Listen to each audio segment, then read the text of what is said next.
Des années maintenant que les cas de cancer se multiplient à Ermal-Souhi, plus précisément dans un quartier de la commune.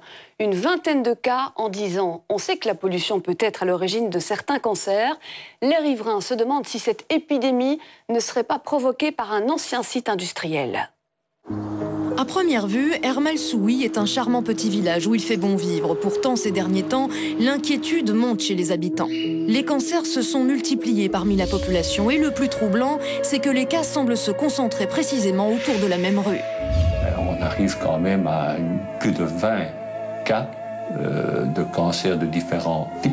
Pour le moment, il n'y a jamais que des adultes. Il y a eu déjà une dizaine de décès. Mais je pense qu'il ne faut pas attendre un enfant. Depuis plus de 30 ans, ce couple habite rue Magotte, au cœur de la zone suspecte. Jean est atteint d'un cancer de la prostate. Quant à Jacqueline, elle a souffert d'un cancer du sein. Après un long traitement, elle croyait être hors de danger. Elle a fait un autre cancer qui n'avait aucun lien avec le premier, puisqu'il s'agissait d'un liposarcome, qui est un cancer dans les tissus mous et qui était situé en dessous du rein. Jean et Jacqueline sont parmi les premiers à avoir tiré la sonnette d'alarme. La population est alertée par la presse et l'affaire prend rapidement de l'ampleur. Le bourgmestre d'Angis réagit sans attendre et se rend sur place. Pour lui, il faut d'abord calmer les esprits. Les craintes des gens sont légitimes et donc il faut aussi pouvoir leur apporter de manière scientifique la preuve qu'ils ont raison, qu'ils ont tort. Il ne faut pas non plus créer un sentiment de panique. Mais pour les habitants, difficile de ne pas paniquer. Sabine habite elle aussi rue Magotte. Elle a vécu le même calvaire. J'ai contracté un cancer du sein. Ensuite, donc, j'ai suivi des traitements. 4 années après, j'ai fait une récidive. Qu'est-ce qui pourrait bien rendre les habitants malades? Pour tenter de le découvrir, nous décidons de mener l'enquête. Mais notre présence n'est pas la bienvenue. Certains voisins craignent que les rumeurs d'épidémie ne dévalorisent le quartier. Oui, regarde un peu le quartier, regarde, nos maisons vont perdre de la valeur, on va être malade, on est dans ce schéma-là.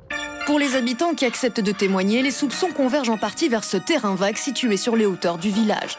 À l'oreille du bois, il y a eu, jusqu'il y a 40 ans d'ici, le dépôt d'immondices du village. Ce terrain a probablement été une décharge communale, mais c'était, ni vous ni moi n'étions nés.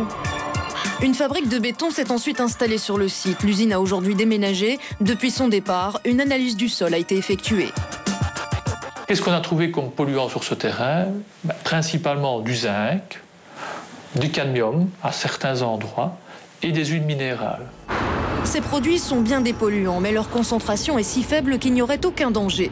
Pourtant, Sabine n'est pas rassurée. Cela fait des années qu'elle cultive son potager et elle observe des phénomènes bien étranges. Je vais dormir le soir, tout se passe bien. Le lendemain matin, je me lève, je me retrouve avec des feuilles toutes blanches, toutes brûlées, racrapotées. Mais pour certains habitants, le danger pourrait venir d'ailleurs. Ils pointent du doigt ce cours d'eau qui traverse le village. Il descend donc à travers le bois. Là, on ne sait pas ce qui peut charrier. Probablement un peu des nitrates puisque c'est des eaux qui viennent de terres agricoles.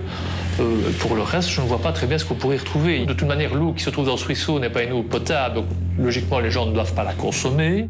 La piste du ruisseau ne semble donc pas être la bonne. Il reste alors une dernière hypothèse, le contexte industriel global de toute la vallée.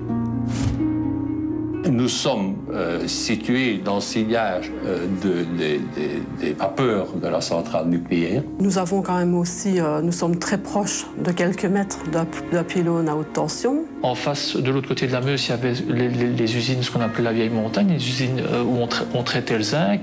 On est dans une région où il y a eu énormément de minerais de zinc. Le minerai de zinc est lié au cadmium. Donc on peut imaginer toute une série de sources potentielles pour une série de maladies. La combinaison de ces multiples facteurs pourrait donc être dangereuse, mais rien n'est encore prouvé. Je pense que si on peut faire certaines recherches, ce ne serait pas négligeable parce qu'il se passe quand même quelque chose ici et ce serait bien d'un petit peu le découvrir. Là, je crois que ça relève effectivement d'un protocole à mettre en place au travers d'une étude plus grande sur un échantillon objectif de la population. Des contacts ont été pris avec l'Université de Liège. Je vais rencontrer, ou on rencontrera au niveau du collège, un spécialiste dans les matières environnementales et avec les impacts que ça peut avoir sur la santé. Il serait intéressant à un niveau plus large qu'uniquement un quartier de voir quel peut être l'impact.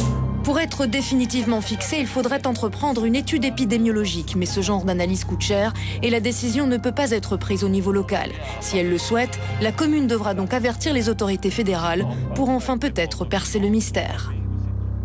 C'est déjà la fin de cette émission. Merci à vous de l'avoir suivi.